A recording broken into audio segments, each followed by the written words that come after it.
Welcome back, Cloners. Today we're bringing you our third deck list video. We considered posting something like Brago or another commander we have gameplays for. Rafik is also in the works, but instead we opted to go for a lesser played commander and a lesser played mechanic, Jeleva-mill. She's definitely the right colors for it. Let's take a look. We have Jeleva, Nephalia Scourge, who has 3 abilities. Flying on a 1/3 body for 4 mana is not seizing the day. You are unlikely to get there with general damage from her. It's her 2 other abilities why she's spotlighted.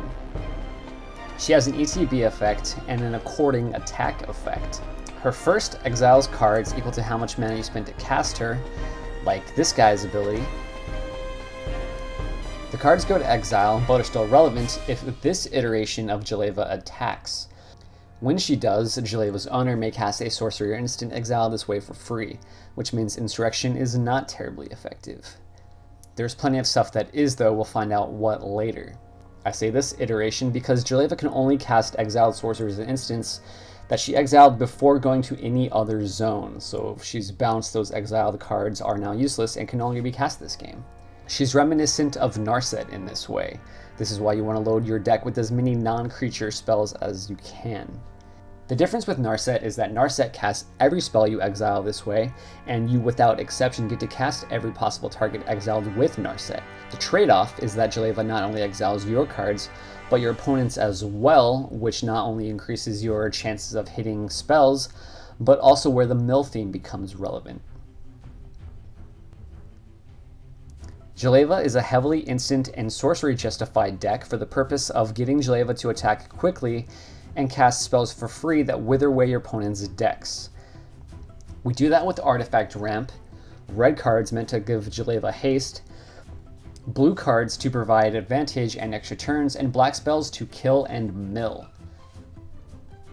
Our playgroup played a game with Jeleva with almost every single extra turn spell you can imagine. And I'm going to cast Army of the Damned. 13 tap 2/2? Yes, and then I'm going to take an extra turn. Well, if you want to take like 12 extra turns. It was not fun for the rest of the table, so we would caution you to go lightly with extra turn effects.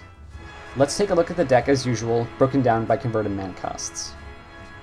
For 1 CMCs, we have our haste enablers with Crimson Wisps and Expedite. These are great in the deck because they guarantee haste, whereas a permanent-based source of haste can be destroyed. Also, they cycle themselves if exiled with Jeleva's ability. Vampiric Tutor and Mystical Tutor essentially do the same thing with this deck. Put Expropriate or another instant or sorcery on top of your library. With 6 mana, you can cast Jeleva, give it haste with one of the red instants, then with the Jeleva trigger on the stack, use one of these tutors to search up a big spell to exile with Jeleva's ability, and even cast it that very same turn. Ponder, Brainstorm, Preordain all do similar things, just not as efficiently. Soul Ring is typically an auto-include, and we run Wayfarer's Wobble as a non-green way of colorlessly ramping. Innocent Blood is a cheap costing removal spell and even has the added benefit of killing Jeleva when you want to level her up by casting her again.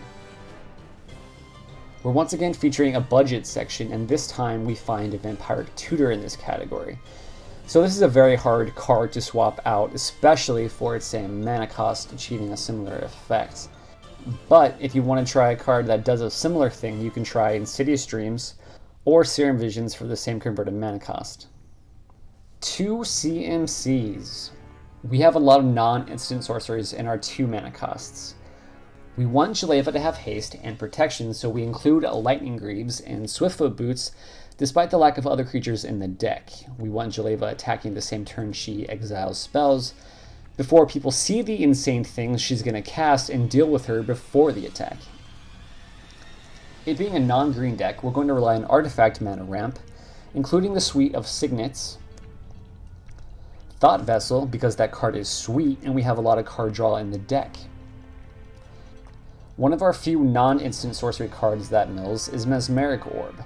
This is one of the most efficient mill cards of all time. Be careful of your extra turn spells with this card, as if you are not careful, it will kill you. Now for our other spells, we have the incomparable Demonic Tutor. This card needs no explanation to be in any deck that runs black. Another crappy mystical tutor is Telling Time, which will let us potentially put a card back on top of our library for a Jeleva to exile. And for our last 2-mana card is the deck's only creature, Snapcaster Mage. With all the spells this deck casts, or even mills, we're going to want to be able to recast at least one of them again with this guy. Budget ideas. You can try running Augur Bolus instead of Snapcaster Mage, or if you just want to continue with the non-creature theme, you can just run something like Terminate. You're going to get attacked a lot. Instead of Mesmeric Orb, you can try Sphinx's Tutelage, or to keep the same mana cost, Jace's Erasure. Instead of Demonic Tutor, you can try Diabolic Tutor for a similar effect, or to keep with the same CMC, try Knight's Whisper. 3 CMCs. We have the last of our artifact ramp in this CMC with Coalition Relic, Darksteel Ingot, and Chromatic Lantern. We're going to be the target of a lot of hate with this deck, so we're going to need to be able to protect ourselves, so that's why we include Propaganda, and it works because we don't have any Planeswalkers. Now, for the non-permanent spells, we have Card Draw with Read the Bones as a mode of efficient draw. Thirst for Knowledge also works late in the game with all the no longer needed artifacts in the hand. Dream Cache is a super brainstorm, albeit at a higher cost, that gives you the added option of putting the cards on the bottom in a pinch. The brainstorm effect combos beautifully with your commander. Wheel of Fortune is both efficient for getting cards out of your opponent's libraries, as well as refilling your hand if necessary. Windfall is a second wheel effect. One of the best mill spells in this CMC is Mind Funeral. This card was bonkers in Standard. The problem with this spell is that it only targets a single player, but on the plus side you'll probably get more than 10 cards milled each time you cast it. Budget cards for this CMC. Instead of Coalition Relic, Worn Power Stone works pretty well. Instead of Wheel of Fortune, you can try Magus of the Wheel for the same CMC, or Reforge the Soul for the same effect on a higher CMC. 4 CMCs. Memory Plunder is hit and miss. Jeleva is a fast deck, and Memory Plunder is normally more of a mid to late game card, but it's meant to fit in with all the mill. Your opponents should have a lot of instants and sorceries in the graveyard. Damnation is one of the few crowd control cards and the only one with this CMC or lower. We have lots of card draw with things like Factor Fiction, Concentrate, and Siphon Mind. Seize the Day lets Jeleva attack again, and it's even useful in case it gets milled since it has flashback. Whispering Madness is a more expensive windfall with the added benefit of Cipher, which goes right onto Jeleva as you cast it for another immediate effect after she deals damage. Mystic's Mastery is a power card that casts anything in your graveyard, but you won't get the chance for Overload if you cast it with Jeleva. Mystic Retrieval only lets you redraw the card, but with the added benefit of Flashback, again working well from the graveyard. Also, Past in Flames with Super Mega Flashback. Budget cards. For a crappy but cheap Damnation, try Barter in Blood. 5 CMCs.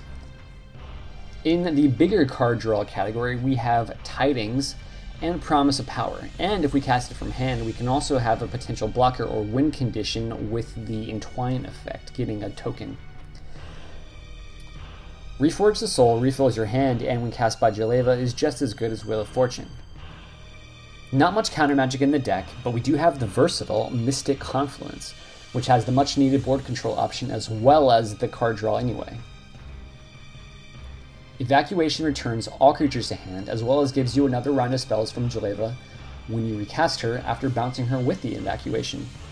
Getting back to the mill aspect, we have one of the biggest mill spells with Traumatize, which you'll want to cast on whichever opponent has the most cards on his library.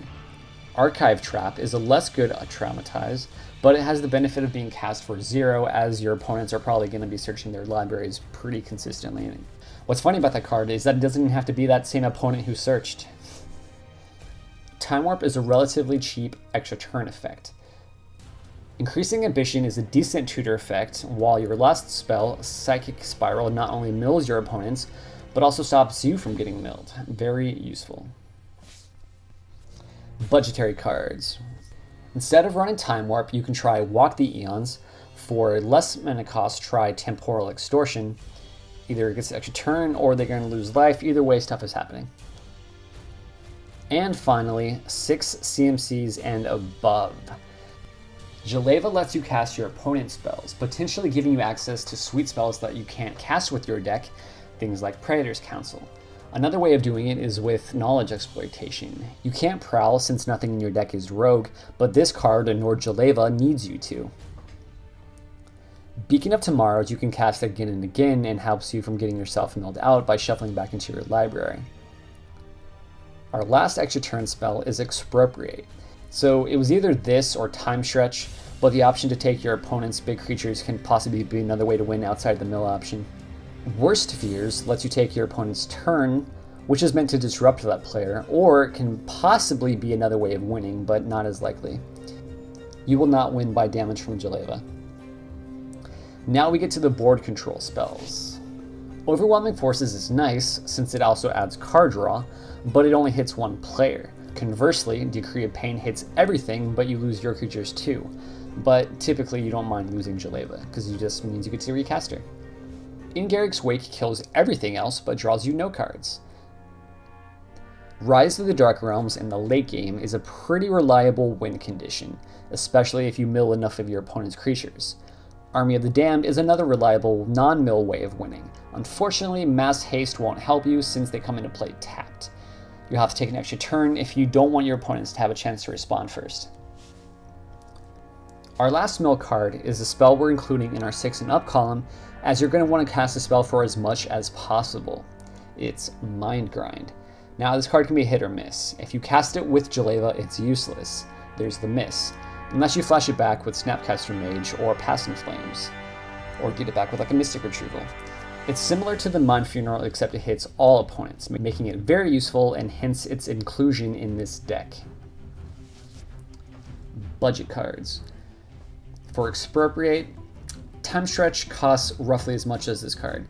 Now if you're worried about making people hate you, you can go a single turn spell with something like Temporal Mastery, or Temporal Trespass, or just forget the extra turn spells altogether and go with something like Blatant Thievery. Just remember to return your opponent's cards at the end of the game so it's not actual Blatant Thievery. They certainly named that card well. If you can't get a hold of a copy of Overwhelming Forces, try Hex or Life's Finale. Rise of the Dark Realms is in an order all of its own. It doesn't have an easy replacement, but for a much worse version, you can try Fated Return or Beacon of Unrest.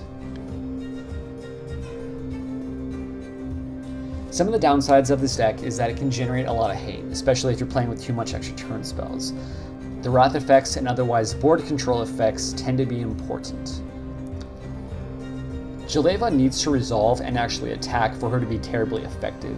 Legendary Eldrazi negate the mill effect, shuffling everything back into their libraries. These are the opponents that it's going to be hard to mill out. You're going to have to luck out by exiling them with Jeleva's own effect, as no other card in the deck really exiles stuff.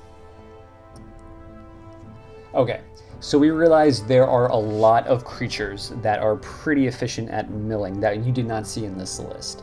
As we said, we're trying to really stick with the instant and sorcery theme, but there are plenty of creatures that if you want to include either because you have on you or if you want to go a more affordable route, you can try any of these guys. All these guys are really cheap money-wise and pretty decent card-wise.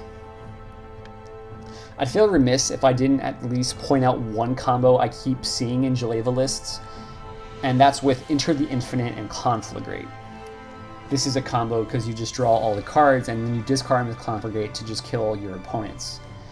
You can try going this route if you want. It's not included in this list just because drawing your entire library and killing your opponents isn't really what I like doing, but if you want to give it a shot and you have those cards, try it out. And there you have it. There's our take on Jeleva Mill. And since we know you couldn't possibly have any questions or opinions about anything we said, don't even bother leaving a comment. Just kidding, comment all you want. We'll try to get a game of Jeleva up in the near future. Thanks for watching, peeps, and stay cool, stay clone.